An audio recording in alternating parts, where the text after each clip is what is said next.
ওরে আবু মাহজুরা, কেমন দেখা যায় তোমারে, তুমি সামনের চুল কাটো না কেন? আবু মাহজুরা বলে, আমি হাঁটু গেড়ে পেয়ারা নবীর সামনে বসেছিলাম, আমার এই মাথার চুলের মধ্যে মুবারক হাত লাগিয়ে বিশ্বনবী নিজে আমাকে আজানের প্রতিটা বাক্য শিক্ষা দিয়েছেন। আবু মাহজুরা রাদিয়াল্লাহু তাআলা আনহু কিভাবে মুসলিম হলেন? হুনাইনের যুদ্ধ ৮ম হিজরি, বিষ্ণু ইসলাম হুনাইনের যুদ্ধ শেষে ফিরতেছেন। পথিমধ্যে বেলাল রাদিয়াল্লাহু তাআলা আনহু আজান দিচ্ছেন। কি দিচ্ছেন? তো পাশে ছিল মুশরিকদের একটা পল্লী, কিছু মুশরিক তরুণ, কিছু অমুসলিম কিশোর, তারা আজানকে ব্যঙ্গ করতেছে, আমাদের বাংলায় মুখ ভেঙ্গানো বলে আর কি। বেলাল রাদিয়াল্লাহু তাআলা আনহু আজান দিচ্ছেন, ওই বাচ্চাগুলো মুশরিক, তো ওরা আজানকে ব্যঙ্গ করতেছে, বিকৃতি করে ওরাও আজান দিচ্ছে। উদ্দেশ্য হচ্ছে আজানকে নিয়ে ঠাট্টা করা। উদ্দেশ্য কি? ঠাট্টা করা। ব্যাপারটা মনে কষ্ট পাওয়ার মতো ব্যাপার না? কিন্তু বিশ্বনবী ওইখানে দেখেন কি খুঁজলেন। বিশ্বনবী খেয়াল করলেন অমুসলিম কিশোরদের মধ্য থেকে একটা কিশোরের গলাটা বড় দরাজ গলা, কণ্ঠটা বড় সুন্দর। খেয়াল করে দেখলেন যে কিছু কিশোর বেলালের আজানকে ব্যঙ্গ করে, বিকৃতি করে, কিন্তু একজনের কণ্ঠ দেখতে পাচ্ছেন না এত দূরে, কিন্তু কণ্ঠটা বড় সুন্দর, দরাজ গলা। বিশ্বনবী সাহাবীদেরকে বললেন, ধরো এগুলারে, ধরো। সবগুলারে ধরে বিশ্বনবীর সামনে আনা হলো। ওরা হাঁটু গেড়ে বসলো। বিশ্বনবী বললেন, তোমাদের মধ্যে কে যেন ব্যঙ্গ করে আজান দিচ্ছিল, তার গলাটা বড় উঁচু, গলার বেসটা বড় মজবুত, মেলোডিয়াস, সুমধুর কণ্ঠ, কে? আবু মাহজুরা বলে, আমার বন্ধুরা সবাই আমার দিকে আঙ্গুল দেখায়, আমি পড়ে গেছি বিপদে। রাসূল সাল্লাল্লাহু আলাইহি ওয়াসাল্লাম বাকি অমুসলিম তরুণদেরকে ছেড়ে দিলেন, বললেন তোমরা যাও। এবার আবু মাহজুরারে পাইছে। আবু মাহজুরার চুলের মধ্যে হাত দিলেন বিশ্বনবী, মাথায় হাত দিয়ে বললেন, এবার আজান দাও দেখি। আবু মাহজুরা বলে, আমি তো আজান দিতে জানি না, কারণ আমি তো বেলালেরটা শুইনা দিছি, আমার তো মুখস্থ নাই, আমি তো আজান দিতে জানি না। বিষ্ণু বললেন, জানো না? তাহলে আসো, আমি তোমারে শিখাই দেই। সুবহানাল্লাহ পড়েন। আবু মাহজুরা হাঁটু গেড়ে বসে, বিশ্বনবীর মোবারক হাত আবু মাহজুরার চুলের মধ্যে। বিশ্বনবী আজানের মুআল্লিম আবু মাহজুরাকে বলতেছে, ঠিক আছে তোমারে শিখাই দিচ্ছি, আমি যা যা বলবো আমার সাথে সাথে বলো, পারবা? আবু মাহজুরা বলে, পারবো। বিশ্বনবী আজান দিচ্ছেন মাথায় হাত দিয়ে, আল্লাহু আকবার,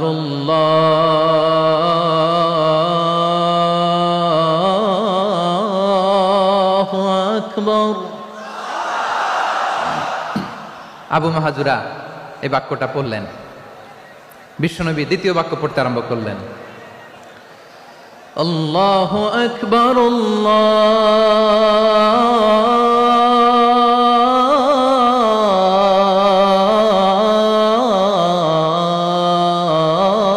আল্লাহু আকবার।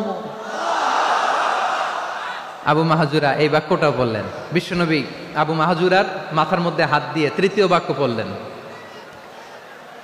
আশহাদু আল্লা ইলাহা ইল্লাল্লাহ,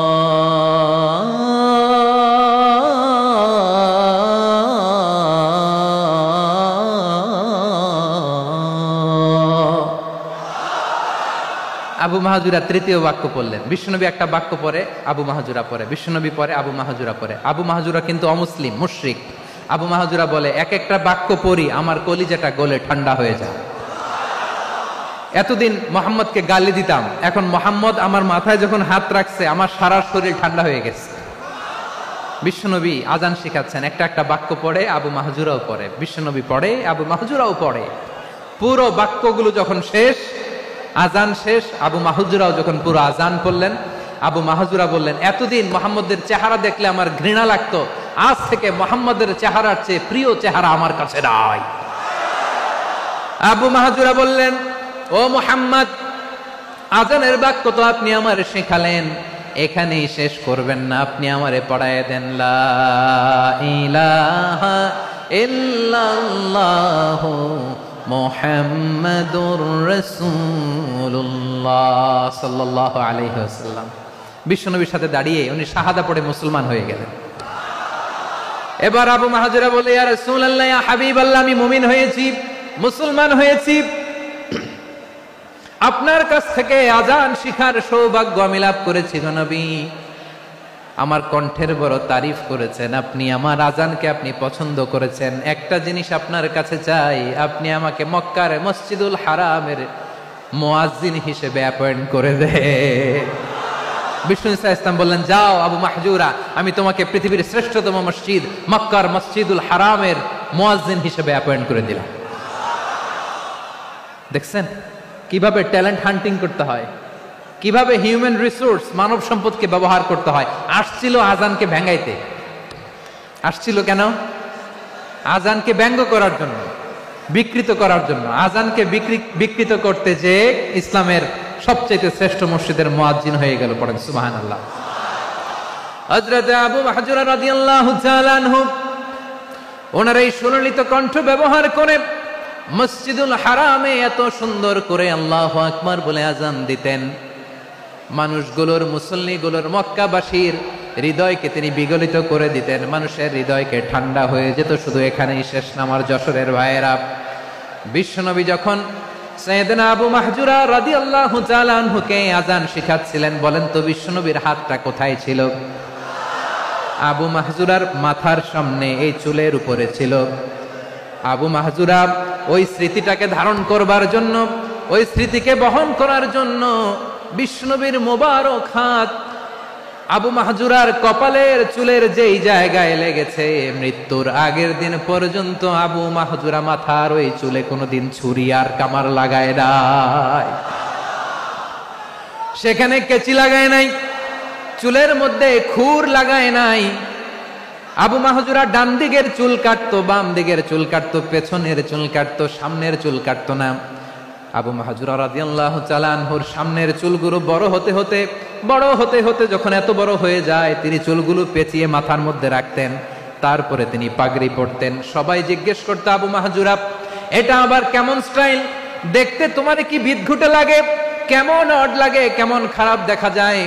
কোনো মানুষ তো দেখি নাই ডানে চুল কাটে, বায়ে চুল কাটে, পেছনে চুল কাটে, সামনে কাটে না।